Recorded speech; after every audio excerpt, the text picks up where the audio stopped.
حضرت موسیٰ علیہ السلام کے پاس آئی اور نرم آواز میں کہنے لگی، میرے والد آپ کو بلاتے ہیں تاکہ وہ آپ کو احسان کا بدلہ دیں جو آپ نے ہمارے جانوروں کو پانی پلا کر کیا ہے۔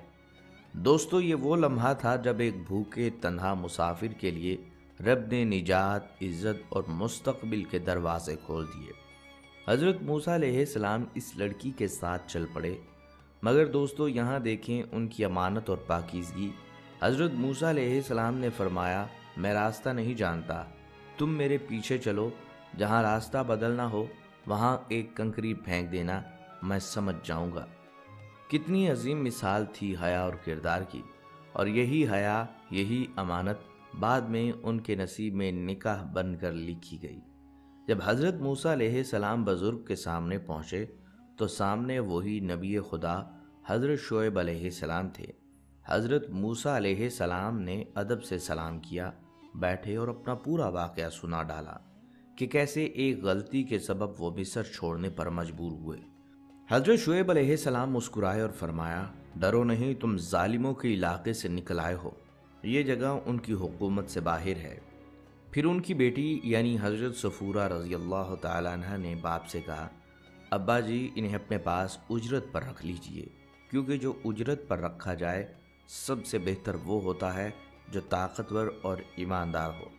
یہ سن کر حضرت شعیب علیہ السلام نے فرمایا، بیٹی تم نے کیسے جانا کہ وہ قوی بھی ہیں اور امین بھی؟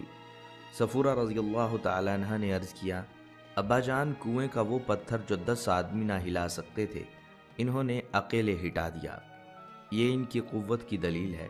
اور جب میں انہیں بلانے گئی تو انہوں نے کہا، میں تمہارے آگے نہیں چلوں گا، تم پیچھے چلو، یہ ان کی امانت داری ہے۔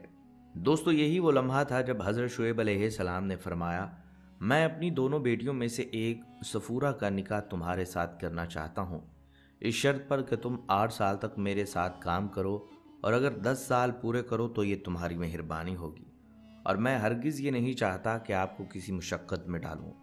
خدا کو منظور ہے تو آگے چل کر آپ مجھے بھلے آدمی پائیں گے۔ موسیٰ علیہ السلام نے کہا، خیر، یہ بات تو میرے اور آپ کے درمیان پختہ ہو گئی، میں ان دونوں میں سے جسے چاہوں پورا کر دوں، مجھ پر کچھ زیادتی نہ ہوگی۔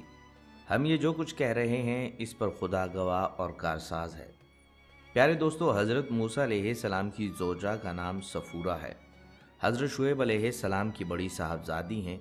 ان کی شادی کا واقعہ قرآن مجید میں منقول ہے۔ دوستو، جب حضرت موسیٰ علیہ السلام حضرت شعیب علیہ السلام کے گھر پہنچے اور ان کے سامنے اپنا حال بیان کیا تو شعیب علیہ السلام نے نہایت شفقت اور حکمت سے ان کی بات سنی۔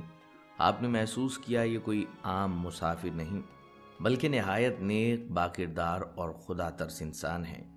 چنانچہ حضرت شعیب علیہ السلام نے اپنی 2 صاحبزادیوں کے بارے میں مشورہ فرمایا۔ مفسرین لکھتے ہیں کہ ان لڑکیوں کے نام صفورہ اور لیا تھے۔ بعض روایات میں صفورہ اور شرقہ کا ذکر ملتا ہے، اور کچھ اہل علم نے بڑی بیٹی کو صفر اور چھوٹی کو سفیرہ کہا، لیکن اکثر محدثین اور مفسرین جیسے ابن اسحاق، وہب بن منبع، بزار، طبرانی سب اس بات پر متفق ہیں کہ حضرت موسیٰ علیہ السلام کا نکاح چھوٹی بیٹی صفورہ سے ہوا تھا۔ اسی صفورہ کے بارے میں قرآن مجید میں ذکر ہے کہ وہی لڑکی تھی جو شرم و حیا سے چلتی ہوئی موسیٰ علیہ السلام کے پاس آئی تھی اور کہا، ابا جان انہیں مزدور رکھ لیجئے، کیونکہ بہترین شخص وہی ہے جو طاقتور اور امانت دار ہو۔ دوستو، اسی حیا اور دانش مندی نے صفورہ کو وہ مقام دیا کہ نبی وقت نے ان سے نکاح فرمایا تھا۔ شادی سے پہلے آپ اپنے والد کی خدمت کرتی رہیں اور شادی کے بعد اپنے شوہر کی۔ دوستو، روایت میں آتا ہے کہ وقت گزرتا گیا، حضرت موسیٰ علیہ السلام نے حضرت شعیب علیہ السلام کے ساتھ وہ وعدے کے سال پورے کیے، خلوص، محنت اور وفاداری سے۔ وہیں ان کی ازدواجی زندگی بھی محبت، سکون اور برکت سے بھر گئی۔ حضرت صفورہ ایک صالحہ، باحیا اور فرما بردار بیوی ثابت ہوئیں جو نبی کے شایان شان کردار رکھتی تھیں۔ اور پھر ایک دن جب مدت پوری ہو گئی، حضرت موسیٰ علیہ السلام نے اپنے اہل خانہ سے کہا، آؤ ہم واپس اپنے وطن چلیں۔ رات کا وقت تھا، آسمان پر اندھیرا چھایا ہوا تھا وہ اپنے خاندان کے ساتھ صحراؤں سے گزر رہے تھے۔ اچانک دور ایک پہاڑی کی سمت سے روشنی دکھائی دی۔ حضرت موسیٰ علیہ السلام نے کہا، ٹھہرو، میں وہاں سے کوئی خبر لاتا ہوں، یا شاید آگ کا کوئی شعلہ مل جائے جس سے تم گرمی حاصل کرو۔ دوستو، وہ روشنی دراصل کوہ طور کی تھی۔ وہاں جا کر جو منظر موسیٰ علیہ السلام نے دیکھا وہ دنیا کے لیے ایک نیا باب بن گیا۔ اچانک ایک آواز گونجی، رحمت سے بھری، جلال سے لبریز، اے موسیٰ، بے شک میں ہی اللہ ہوں، سارے جہانوں کا رب۔ یہ وہ لمحہ تھا جب ایک مسافر، ایک مزدور، ایک مظلوم اللہ کے حکم سے نبی بن گیا۔ اور دیکھیں تقدیر کا حسن، جس سفر کی شروعات بھوک، خوف اور تنہائی سے ہوئی تھی، اسی کا انجام وہی نبوت اور روشنی پر ہوا۔ دوستو، جب حضرت موسیٰ علیہ السلام پر وادی طور میں وحی نازل ہوئی تو وہ لمحہ صرف ایک ملاقات نہیں بلکہ تقدیر کی تکمیل کا تھا۔ اللہ تعالیٰ نے فرمایا، اے موسیٰ، میں نے تجھے اپنے پیغام کے لیے چن لیا ہے، جا فرعون کے پاس جا، وہ سرکشی میں حد سے گزر چکا ہے۔ موسیٰ نے ادب سے عرض کیا، اے میرے رب، میرے سینے کو کھول دے، میری زبان کی گرہیں کھول دے تاکہ وہ میری بات سمجھ سکیں، اور میرے ساتھ میرے بھائی ہارون علیہ السلام کو مددگار بنا دے۔ اللہ تعالیٰ نے فرمایا، ہم نے تیرا ساتھ قبول کیا، جا، ہم تمہارے ساتھ ہیں، سنتے بھی ہیں اور دیکھتے بھی ہیں۔ یہ سن کر موسیٰ علیہ السلام پہاڑ سے نیچے اترے، دل میں نبوت کی روشنی اور لبوں پر اللہ کا نام۔ وہ اپنی بیوی حضرت صفورہ اور بچوں کے پاس پہنچے۔ صفورہ نے دیکھا تو چہرے پر ایک خاص نور، ایک غیر معمولی اطمینان۔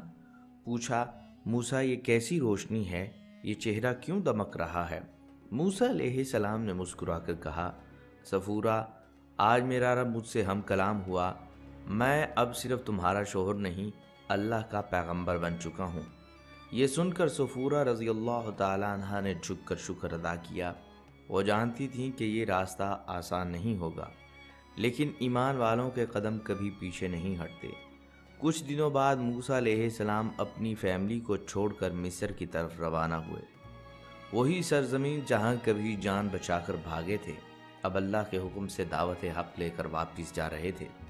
دوستو، یہ منظر کتنا عجیب ہوگا، ایک شخص جو کبھی فرعون کے دربار میں شہزادے کی طرح رہتا تھا، اب وہی دربار میں رسول بن کر داخل ہو رہا ہے۔ جب موسیٰ علیہ السلام فرعون کے سامنے پہنچے تو فرعون نے طنزیہ انداز میں کہا، اے موسیٰ، کیا تو وہی ہے جو انسان کو مار کر بھاگ گیا تھا اور اب میرے سامنے پیغمبر بن کر آیا ہے؟ موسیٰ علیہ السلام نے پورے سکون سے جواب دیا، ہاں، میں وہی موسیٰ ہوں، لیکن آج میں اپنے رب کی طرف سے حق لے کر آیا ہوں۔ میں تجھ سے کہتا ہوں، اللہ کو مان لے اور بنی اسرائیل کو آزاد کر دے۔ فرعون ہنسا اور غرور سے بولا، کیا میں تیرے رب کے سوا کوئی اور رب ہوں؟ موسیٰ علیہ السلام نے فرمایا، میرا رب وہ ہے جس نے ہر چیز کو پیدا کیا اور پھر راستہ دکھایا۔ فرعون نے کہا، اگر تو سچا ہے تو کوئی نشانی دکھا۔ تب موسیٰ علیہ السلام نے اللہ کے حکم سے اپنا عصا زمین پر ڈالا اور وہ زندہ اژدہا بن گیا۔ پورا دربار دہل گیا۔ فرعون کے جادوگر ساکت رہ گئے کیونکہ وہ جانتے تھے یہ جادو نہیں، حقیقت ہے۔ مگر فرعون کے غرور نے اس کے دل پر پردہ ڈال دیا۔ اس نے کہا، یہ تو جادو ہے، کل کے دن میں اپنے تمام جادوگروں کو بلاؤں گا، دیکھیں کون جیتتا ہے۔ دوستو، اگلے دن مصر کا سب سے بڑا میدان تیار ہوا، لوگ جمع ہو گئے۔ فرعون تخت پر بیٹھا اور سینکڑوں جادوگر رسیاں اور لکڑیاں لے کر میدان میں اترے۔ انہوں نے موسیٰ علیہ السلام سے کہا، پہلے تم ڈالو یا ہم ڈالیں؟ موسیٰ علیہ السلام نے فرمایا، تم ڈالو۔ انہوں نے رسیاں پھینکی، زمین سانپوں سے بھر گئی، لوگ خوف سے چیخ اٹھے۔ پھر موسیٰ علیہ السلام نے اللہ کے حکم سے عصا ڈالا اور وہ تمام رسیاں، تمام سانپ سب کو نگل گیا۔ یہ منظر دیکھ کر جادوگر حیران رہ گئے۔ وہ جان گئے کہ یہ جادو نہیں، یہ رب موسیٰ کی قدرت ہے، اور وہ سجدے میں گر گئے اور کہنے لگے، ہم ایمان لائے موسیٰ اور ہارون علیہ السلام کے رب پر۔ فرعون کا غرور ٹوٹ گیا مگر اس کا ظلم باقی رہا۔ موسیٰ علیہ السلام پر ایمان لانے والوں کو سزائیں دی گئیں، لیکن ایمان اب پھیل چکا تھا اور پیچھے مدین میں حضرت صفورہ رضی اللہ تعالیٰ عنہ اپنے شوہر کے مشن کے لیے راتوں کو جاگ کر دعائیں کرتی رہتیں۔ وہ صبر و یقین کی علامت بن گئیں، ایک ایسی عورت جس کا ذکر قرآن مجید میں نہیں مگر عصر تاریخ کے ہر صفحے پر ہے۔ دوستو، حضرت موسیٰ علیہ السلام کا سفر اب دعوت کا نہیں تھا، یہ آزادی کا آغاز تھا۔ وہ وقت جب بنی اسرائیل کو غلامی سے نکال کر اللہ کے راستے پر لایا گیا۔ دوستو، وقت گزرتا گیا، نشانیاں ظاہر ہوتی گئیں۔ موسیٰ علیہ السلام نے فرعون کے سامنے ایک کے بعد ایک معجزہ دکھایا، معجزے جو صرف نشانیاں نہیں تھے بلکہ انسان کے غرور کو جھنجھوڑ دینے والے الہی پیغامات تھے۔ اللہ تعالیٰ نے چاہا کہ فرعون کو سمجھائے کہ وہ حق کو پہچانے، ظلم چھوڑ دے، مگر فرعون کا دل پتھر بن چکا تھا۔ اس کی آنکھوں کے سامنے وہ نشانیاں ظاہر ہوئیں جنہیں دیکھ کر بڑے بڑے بادشاہ بھی کانپ اٹھتے، مگر ہر بار وہ اپنی ضد پر قائم رہا۔ پہلا عذاب نازل ہوا پانی کا خون بن جانا۔ مصر کا دریائے نیل، جس پر ان کی پوری زندگی کا دار و مدار تھا، اچانک خون میں بدل گیا۔ لوگ پانی لینے آتے مگر مٹکوں اور گھڑوں میں پانی کی بجائے گاڑھا سرخ خون نکلتا۔ ان کے مویشی پیاس سے بلکنے لگے، کھانے پینے کی ہر چیز ناپاک ہو گئی۔ لیکن حیرت انگیز بات یہ تھی کہ جہاں بنی اسرائیل رہتے تھے وہاں کا پانی صاف اور شفاف رہا۔ فرعون نے یہ منظر دیکھا، لیکن بجائے نصیحت لینے کے اس نے اسے جادو قرار دیا۔ اس نے جب دیکھا کہ مصیبت بڑھ رہی ہے تو موسیٰ سے کہنے لگا، اپنے رب سے دعا کرو، اگر یہ مصیبت ٹل گئی تو میں ایمان لے آؤں گا۔ موسیٰ علیہ السلام نے دعا کی اور اللہ نے عذاب ہٹا دیا، مگر جیسے ہی راحت ملی فرعون نے پھر وعدہ توڑ دیا۔ پھر دوسرا عذاب آیا مینڈکوں کا۔ دوستو، ذرا تصور کریں، ہر طرف مینڈک ہی مینڈک، گھروں میں، باورچی خانوں میں، بستروں پر، بادشاہ کے تخت پر، حتیٰ کہ فرعون کے تاج کے اندر تک۔ لوگ کھانا کھاتے تو پیالے میں مینڈک کود پڑتا، سوتے تو جسم پر اچھلنے لگتے۔ پورا مصر مینڈکوں کے شور اور گندگی سے بھر گیا، لیکن پھر بھی فرعون کا دل نرم نہ ہوا۔ پھر اس نے وہی کہا، موسیٰ علیہ السلام اپنے رب سے دعا کرو، میں تمہیں جانے دوں گا۔ موسیٰ علیہ السلام نے دعا کی اور جب مینڈک ختم ہوئے فرعون نے ایک بار پھر اپنے وعدے سے انکار کر دیا۔ پھر نازل ہوا تیسرا عذاب جوؤں کا۔ زمین کی مٹی جوؤں میں بدل گئی اور وہ انسانوں اور جانوروں کے جسموں سے چمٹ گئیں۔ کوئی سکون نہ رہا، سونا ممکن نہ تھا، نہ کھانا۔ پوری سلطنت بدحالی میں ڈوب گئی۔ فرعون کے درباری، جادوگر، وزیر چیخ اٹھے، یہ جادو نہیں، یہ خدا کا قہر ہے۔ لیکن فرعون کے کانوں پر جوں تک نہ رینگی۔ وہ اپنی خدائی کے ذوق میں ڈوبا رہا اور موسیٰ علیہ السلام کو بار بار جھٹلانے لگا۔ پھر آیا چوتھا عذاب، مکھیاں اور مکھیوں جیسے خونخوار حشرات کا۔ وہ ہر جگہ منڈلانے لگے، انسانوں کے جسموں پر کاٹنے لگے، کھانے پینے کی چیزوں میں گرنے لگے۔ لوگ چلا اٹھے، لیکن فرعون پھر بھی باز نہ آیا، اور جب قوم فرعون نے پھر ضد دکھائی تو اللہ کا پانچواں عذاب نازل ہوا۔ مویشیوں پر بیماری، جانور گر کر مرنے لگے، اونٹ، گائیں، بھیڑ، بکریاں سب ہلاک ہونے لگے۔ زمین پر مردہ جانوروں کی بدبو پھیل گئی اور مصر کی معیشت تباہ ہو گئی، مگر فرعون کا غرور برقرار رہا۔ اللہ تعالیٰ نے پھر موسیٰ علیہ السلام کے ذریعے ایک اور نشانی ظاہر فرمائی، بدن پر پھوڑے اور زخم۔ لوگوں کے جسموں پر پھنسیوں اور زخموں نے ڈیرا ڈال لیا، کوئی مرہم کام نہ کرتا، کوئی علاج فائدہ نہ دیتا، پھر بھی وہ ضد پر اڑے رہے۔ پھر نازل ہوا ساتواں عذاب، زبردست اولے۔ آسمان بادلوں سے بھر گیا، بجلیاں کڑکنے لگیں اور آسمان سے پتھر جیسے اولے برسنے لگے۔ درخت ٹوٹ گئے، فصلیں برباد ہو گئیں، گھروں کی چھتیں گرنے لگیں۔ یہ منظر قیامت کا سا تھا۔ فرعونوں کی رعایا جو خوف زدہ ہو کر چیخی، اے موسیٰ، اپنے رب سے کہو ہمیں بچا لے، ہم ایمان لے آئیں گے۔ موسیٰ علیہ السلام نے دعا کی، عذاب ہٹا دیا، لیکن جیسے ہی آسمان صاف ہوا فرعون نے کہا یہ تو وقتی جادو تھا، اب آیا عذاب ٹڈی دل کا۔ دوستو، ذرا سوچیں، آسمان سیاہ ہو گیا جیسے سورج ڈھک گیا ہو۔ لاکھوں کروڑوں ٹڈیاں مصر پر چھا گئیں۔ انہوں نے کھیتوں، باغوں، درختوں، ہر سبز چیز کو چٹ کر ڈالا۔ زمین بنجر، فضا سیاہ اور لوگ بھوک سے نڈال ہو گئے۔ یہ اللہ کا عذاب تھا تاکہ انسان غرور سے جھک جائے مگر فرعون نے جھکنے کی بجائے اپنی گردن اکڑا لی۔ پھر آیا نواں عذاب، اندھیرا، ایسا گھپ اندھیرا کہ سورج تک نظر نہ آتا۔ 3 دن تک مصر پر سیاہی چھائی رہی، کوئی گھر سے باہر نہ نکل سکا، کوئی چراغ روشنی نہ دے سکا۔ مگر جہاں بنی اسرائیل رہتے تھے وہاں روشنی تھی، سکون تھا۔ یہ ایک کھلی نشانی تھی، لیکن فرعون پھر بھی ایمان نہ لے آیا۔ آخر میں اللہ تعالیٰ نے بھیجا 10واں اور سب سے سخت عذاب، پہلوٹے بیٹوں کی موت۔ رات کے ایک لمحے میں مصر کے گھروں میں چیخیں بلند ہوئیں، ہر گھر میں پہلا بچہ مر گیا، چاہے وہ بادشاہ کا ہو یا عام مزدور کا۔ صرف بنی اسرائیل کے گھروں میں امن تھا۔ یہ وہ لمحہ تھا جب فرعونوں کے غرور کی دیواریں ہلنے لگیں، لیکن اس کے اندر کا شیطان اب بھی خاموش نہ ہوا۔ ہر عذاب کے بعد وہ وعدہ کرتا، اے موسیٰ اپنے رب سے دعا کرو، میں مان جاؤں گا، میں تمہیں جانے دوں گا۔ اور جب مصیبت ہٹتی وہ کہتا، میں تو خود خدا ہوں، موسیٰ میرا کیا بگاڑ لے گا۔ اس کے دل پر غرور کا ایسا پردہ پڑ چکا تھا کہ حق واضح ہونے کے باوجود انکار کیے جا رہا تھا۔ دوستو، یہ صرف واقعات نہیں تھے، بلکہ اللہ کی طرف سے بار بار تنبیہ تھی کہ انسان اپنی حد میں رہے، مخلوق خالق بننے کی کوشش نہ کرے۔ مگر جب انسان کے دل پر ضد اور تکبر غالب آ جائے تو پھر انجام ہمیشہ تباہی ہی ہوتا ہے۔ اسی ضد، اسی غرور اور اسی جھوٹے تکبر کے بعد آخرکار وہ دن آیا جب اللہ تعالیٰ نے حکم فرمایا، اے موسیٰ راتوں رات میرے بندوں کو لے کر نکل جاؤ اور ڈرنا نہیں، کیونکہ تم سب محفوظ رہو گے۔ حضرت موسیٰ علیہ السلام نے بنی اسرائیل کو جمع کیا۔ اندھیری رات تھی، آسمان پر بادل اور مصر کی گلیوں میں خاموشی چھائی ہوئی تھی۔ ہزاروں غلام اپنے گھروں سے نکلے، ان کے چہروں پر امید تھی کہ آج رات وہ رات ہے جب صدیوں کی غلامی ختم ہونے والی ہے۔ دوسری طرف جب فرعون کو خبر ملی تو وہ اپنے لشکر کے ساتھ ان کے پیچھے دوڑا۔ فرعون کی جنگی سواریاں، گھوڑے، تلواریں، زمین گرج اٹھی۔ پچھلی جانب فرعون کا لشکر اور سامنے دریائے نیل۔ بنی اسرائیل کے قدم رک گئے اور گھبرا گئے، کہنے لگے، موسیٰ اب تو ہم پکڑے گئے۔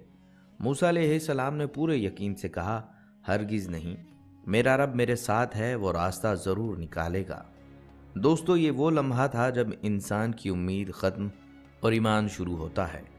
اللہ نے فرمایا، اے موسیٰ اپنا عصا دریا پر مار۔ موسیٰ علیہ السلام نے عصا مارا اور سمندر 2 حصوں میں پھٹ گیا۔ پانی پہاڑوں کی طرح دونوں طرف جم گیا اور میدان میں خشک راستہ بن گیا۔ بنی اسرائیل حیرت سے دیکھتے رہ گئے، پھر سب اس راستے پر چل پڑے، ایک طرف ایمان، دوسری طرف معجزہ۔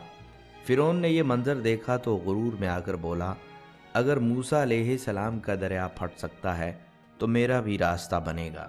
وہ اپنے لشکر کے ساتھ اسی راستے پر اتر گیا، مگر جیسے ہی بنی اسرائیل دوسری طرف پہنچے، اللہ تعالیٰ نے فرمایا، اے موسیٰ اپنا عصا دوبارہ مار، اور دیکھتے ہی دیکھتے پانی دونوں طرف سے ٹوٹ پڑا۔